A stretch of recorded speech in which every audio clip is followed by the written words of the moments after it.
Thank you. Thank you for that. Goes right with the talk.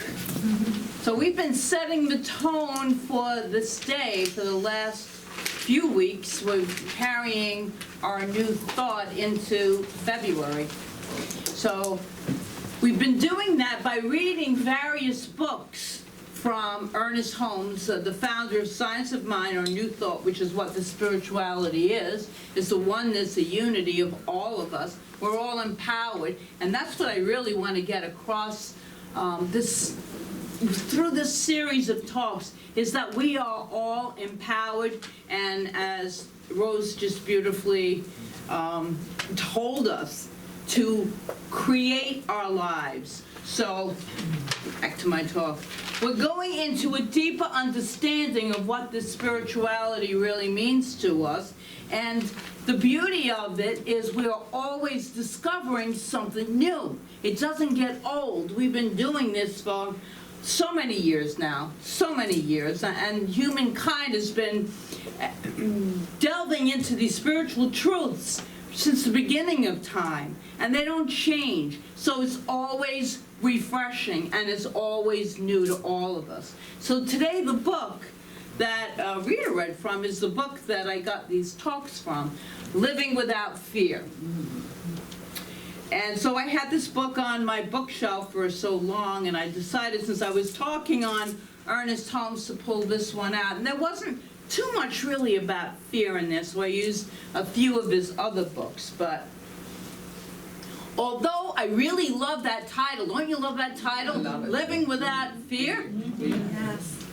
I don't think it's actually possible, and there's a reason for that, which we're going to talk about today. But there's a way of dealing with it. In case we didn't get that again, because I know in this spirituality that we're in, it doesn't sound too New Thought-ish, like, what do you mean there's fear? But we're hardwired for fear, and I'm going to explain that for you. Because what is fear really in our lives? It's the center of our fear. There's a part of our brain that is fear-based because it's based on the flight or fight syndrome, which is what we as humans were born into. So actually, we are hardwired to feel fear at times because we were escaping from all these saber-toothed tigers and all these different animals and fear-based things our whole life. So it's a response within us. I know the first time I heard it was from Arthur Creek, that we are hardwired for anxiety. It made me feel so good, because we walk around and think sometimes we're the only ones. Yeah. Like, what's wrong with me? Why am I in anxiety right here? It's a natural response within us. So there's a way of moving through it that I want to talk about today, because what I want to say is fear is ego's response to us bumping up against that edge of the unknown. When we don't know what something's going to bring, we go into fear. And the real reality, small r, is, do we ever really know? When you wake up every day, does anyone really know what the day is going to bring? Not really. But as long as we feel safe and secure in the familiar, we can relax a little. The fear can just subside.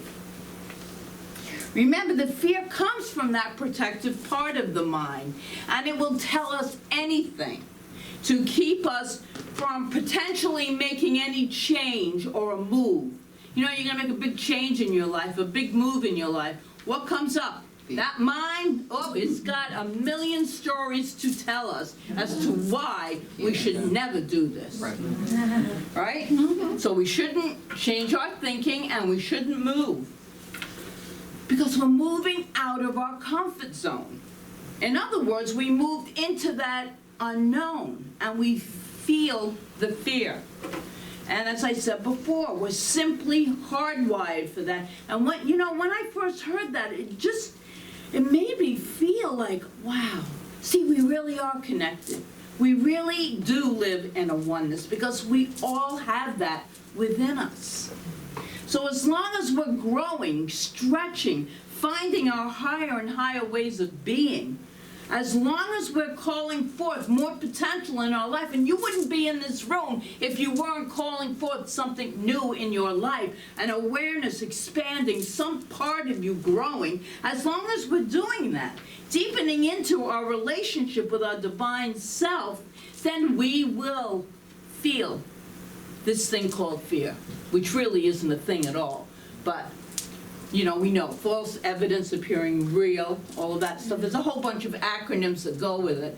But we actually do experience, and I want to honor that part of us. We can also feel fear when our subconscious beliefs are triggered. So when they're triggered, not when, in less than a second, it activates this thing within us. You know, and that's where the breath really comes into. Breathe into that fear. The question really isn't, can we live without fear? That's not the question. But are we going to let fear paralyze us into stagnation? Because that's what can happen. Because if we buy into the fear, we are done. If we buy into the fear. So we can feel the fear and move anyway, to personally and spiritually grow. Because the more that we turn within, that's why we say inside job. Because that divine within us, and please, everybody, you have a divine essence within you. It's your eternal self. It's connected to the allness of life. That's how we can be one. You can't see the one. But it's a faith that believes that we are one. So we move through the fear in spite of it. Because that way we get to, think of all the things. If you would have let the fear stop you from experiencing, you wouldn't be in this room, because I wouldn't have started Joyful Gathering. But there was no fear there. That was a divine calling. That's not usually how it goes. It's when we're going into something new, really new. I remember when I don't even know, it's been 7 or 8 years now, when I left my very long-term 42-year marriage. I was walking out that front door. I've said this before, but it's coming up, so. And I just closed that door and walked, got in my car and drove. I didn't know where I was going. But something within me knew I had to leave. Just like that. No goodbyes, nothing. 42 years. Just get in the car and drive. There was a fear, but that stepping out into, you talk about the unknown. That's when all of these teachings really came home to me, is when I closed that door and I stepped out. I had $3,000 to my name. That's it. And the car I was driving. That's it. But I just knew that I had to move ahead with my life. There was no more stagnation. I can't do it alone. You know, the mind does that. It gives you a million excuses why you can't do certain things. And all I could feel was how the universe provided. It was amazing to me. It was truly amazing how this was taken care of and that was taken care of. 501c3, which we really needed then, was 3 days after I left, it was in the mail. I'm like, holy mackerel. I mean, it was just one incredible experience after another. Anyway. The question really isn't, like I said, can we live with fear, but rather, are we going to let it paralyze us? And really, are we going to move forward in spite of it? And that's a really powerful question to ask ourselves.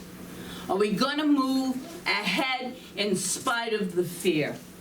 Having said that, I'm going to begin a short paragraph from Living Without Fear. And this chapter is called From Fear to Freedom. So I was very happy to hear that song. So it goes like this. This is Ernest Holmes. He writes, it would appear that for the most part we are still in our infancy in developing the use of our minds. Mind has been given to us, but what happens to its growth and development is largely an individual undertaking. Ours is the responsibility to correctly use it and unleash its limitless potential. It is in our proper use of the potentialities of the mind that rests our power to release ourselves from freedom and discover a new freedom for expressing and experiencing that greater joy of living which is rightfully ours. We deserve to live in joy. If nobody told you that, I'm telling you now. We deserve to live in joy. So I want to introduce all this by doing a little mental exercise. So I'm going to invite you to close your eyes, take you on a little journey. Oh, imagine that you are sleeping. You begin to dream. In the dream, you are being chased by a ferocious grizzly bear. And even though you are running at top speed, he is gaining on you quickly. And suddenly you fall and you hurt your leg. You struggle to get up, but you can't. And the bear is now practically on top of you. To make matters worse, a den of lions has heard all this ruckus and is now coming at you from the other direction. And above you circles a flock of very hungry vultures. Oh my God! What are you going to do to save yourself? This is a terrifying situation. Your heart is racing and you can hardly breathe. What are you going to do? And so it's pretty simple, really. All you need to do is wake yourself up. Wake up. It's a dream. It's life. You can open your eyes. Wake up. It's life. Really. This is what our minds do to us. They conjure up the most fantastic situations. They really do, most of which, thank goodness, do not occur. So waking up from the dream. And I know there's a lot of, the ego loves to tell you all the reasons why, but as we heard from Rose, that word, why, is not even valid anymore. It's what. What can I do with what I have from where I am? That's the question. That's an empowering question. We just did that in our Prosperity Plus class, which just finished. Fantastic 7 weeks with these incredible beings. And so that's what Mary Morrissey tells us to do, to move forward, to do what you can with what you have from where you are. You can't do anything else. Important.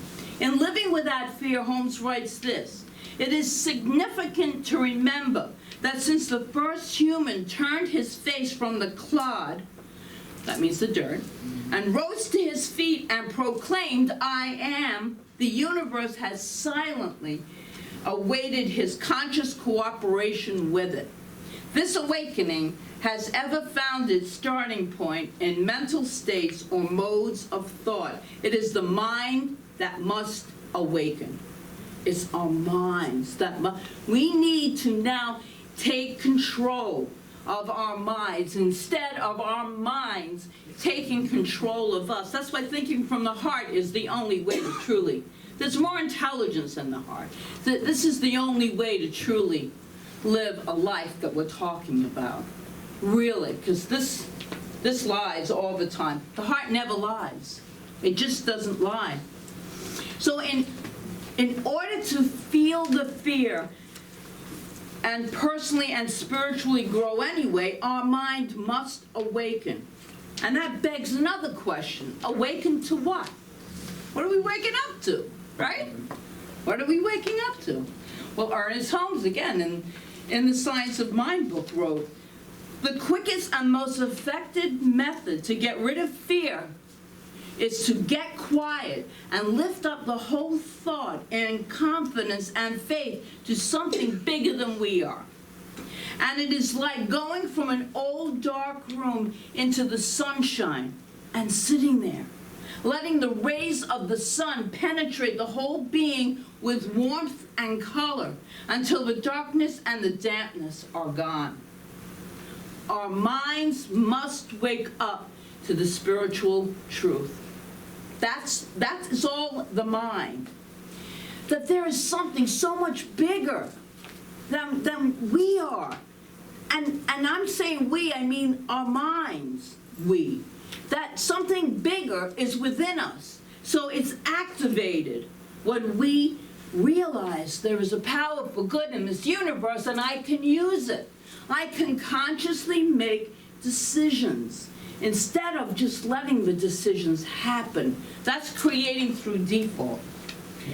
So Holmes tells us to awaken our minds, and to do it a good way is through prayer. Last week we did go through all the steps of what we call spiritual mind treatment, which is affirmative prayer. There's 5 steps to it. And we went through that. The videos are all on YouTube under my name if you want to go back to last week's talk on prayer. So he's telling us to lift up our thoughts in that faith. My greatest affirmation that I love to use all the time is the universe always has my back. It just gives me this feeling of safety, like I of myself can do nothing, but the God within can do all. So the universe, meaning God, has our back all of the time. And it says in Holmes's reading there, to awaken our minds is through also meditation. And that's what he meant about sitting there and letting the rays of the sun penetrate the whole being with warmth and color. And just erasing the darkness and the dampness that sometimes we find ourselves in life. Awaken and remember that we are spiritual beings. We are not just these physical forms. We're just having that experience, and that's what that really means. Spiritual beings having a human experience. We're all having these experiences because we're all human. So we're all in this together. So fear, let's make friends with fear if we can. It's not an easy job. I get fear a lot. But I breathe. That's the important thing, is to breathe your way through it. Because we've all been created by a loving God. Not the God that I was taught in Catholic school when I was like 4 and 5. In England, you start younger. Yes, I used to have an English accent. It's gone. But, I mean, I was so paralyzed with fear of God for most of my life. Until I had to turn away from that for my own survival, really, my own mental survival. And because, you know, being in England when you're 4 and 5 in a Catholic school was like going back 200 years. It was really dark. It was scary. It was scary. Describing how hell is with the fire and everything. Are you kidding me? Scared to death. Talk about fear. But this is why I love this teaching, because it's teaching us that God is truly love. Period. There cannot be anything in the nature of God to oppose it if it's unconditional love. It doesn't make sense. It didn't make sense to my 7-year-old mind. Once I got a little handle on these people are all crazy. It didn't. It's also, I have to say, as a disclaimer, it was also me. Looking back, I think I was a pain in the neck as a little kid. And I think I just drove the nuns crazy. I think that's got to be it. Anyway, back to this. That's not what we're talking about here. Because I honor all religions, or all whatever somebody needs, is believing in something bigger than us. But in this particular spirituality here, that something bigger than us is within us. That's the beauty. So it's within us. It's not here and we're here. It's one. I love that. So Holmes writes about this again in Science of Mind, and he states, to understand that love overcomes both hate and fear is one of the chief requisites of a scientific mental practitioner. Our practitioners are trained many, many years. Love does not overcome hate and fear by argument or force, but by some subtle power of transformation, transmutation, sublimation, invisible in its essence, but apparent through its act. And he writes, when I first used to read Ernest Holmes, I didn't understand a word he was saying. But it's like, and I'm going to continue with this, but it's like any of the sacred books, you know, I don't read Hebrew, but any of them, that just being around those words, even if you don't understand it, is a very uplifting experience. So this is Holmes. As light continues to overcome the darkness, as the presence of heat causes the atmosphere of the room to change until it is warm and comfortable, so the radiant presence of love and peace dissipates fear, hate, and confusion. Love, he writes, is the victor in every case. Kindness is part of that love. Love breaks down the iron bars of thought, shatters the walls of material belief, and severs the chain of bondage which thought has imposed, and sets the captive free. So back to that freedom. Freedom to breathe. Freedom to be. And I love these words from Ralph Waldo Emerson. It was high counsel that I once heard given to a young person. Always do what you are afraid of. Why? Why should we do something we're afraid of? Because we know that when we face fear, when we look it square in the eye, and we do what we are afraid of, we wind up on the other side of freedom. We wind up on the other side of joy. All of that stuff is within us, but we keep ourselves blocked with this fear. We're fearful of everything. And my gosh, if you watch the news, which I don't do, but it still comes to me through the computer anyway, I don't know how people watch the news. I mean, if I'm in a doctor's office or somewhere where they have the news on, and I hear those commercials, I'm like, are you kidding me? Because I'm hypersensitive now, because I don't watch it. I'm like, people are becoming numb to life, and it's just one medication after another medication. You know, it's like unbelievable. So if you don't have an illness, you're going to get one after watching so much of it. I mean, I'm like, people that are shut-ins, that are really elderly and can't get out, this is what they're watching? And then you think, well, do I have that symptom? Because of mine? You do now. Do I have that symptom? Oh, I felt that way the other day. Anyway. As we experience, so we move, we do it anyway. We move through fear. We don't allow the fear to block us. We experience more of God's brilliance. The brilliance of life is on the other side of fear. Whenever we break through our fears, we get to have a greater experience of the divine living, moving, breathing as us. That's what we get. And who wouldn't want that? That's where the contrast of life is, because all that love and that peace that you hear, we're going to be using those words a lot, of qualities of the divine. And the contrast is our human experience, which doesn't feel loving, which doesn't feel peaceful. Not all the time. But when they come together and align, that's when we really express the nature of who we are. So in the biology of belief, Bruce Lipton, if you know him, he's fantastic. Bruce Lipton, Biology of Belief, a great book. He writes this, examine how your fears and how the ensuing protective behaviors impact your life. What fears are stunting your growth? Where did these fears come from? Are they necessary in your life today? Are they real today? Are they contributing to a full life? If we can control our fears, he writes, we can regain control over our lives.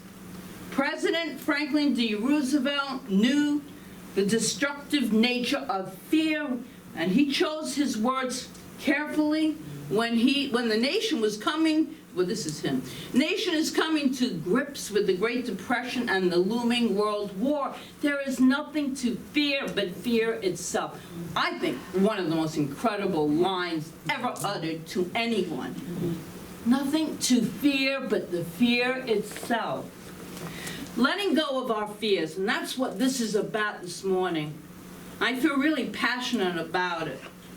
Moving through them is the first step towards creating a fuller, more satisfying life. It truly is. Where we're free to, if we're afraid to get on a plane as I used to be, and now I can just get on a plane and I'm not scared anymore. I used to be on the plane and everybody would be sleeping and doing stuff and I'd be doing all kinds of, my legs would go up and I was really afraid of, until I said to myself one time, I was flying alone, that God is the co-pilot. That's what I'm going to say, the whole ride to California. And gone. The fear was gone. That fear was made up. I don't know where it came from, but it was made up. So once I overcame it, I had the freedom to travel. Great gift. So it's facing the fear and moving through it. That's where the freedom is. Recognizing what that fear is. So I want to give you some thought right now. So I'm going to ask you again to close your eyes for a moment. It's not going to be the grizzly bear. I'm sure that every one of us has something right now that we're being called to do. A higher way we are being called to express in life. Something we might need to do, but we're holding back. Yet fear has stopped us from moving. Fear could be fear of rejection, fear if it doesn't work out, fear of success, fear of the unknown, fear of any kind of fear about anything or anyone.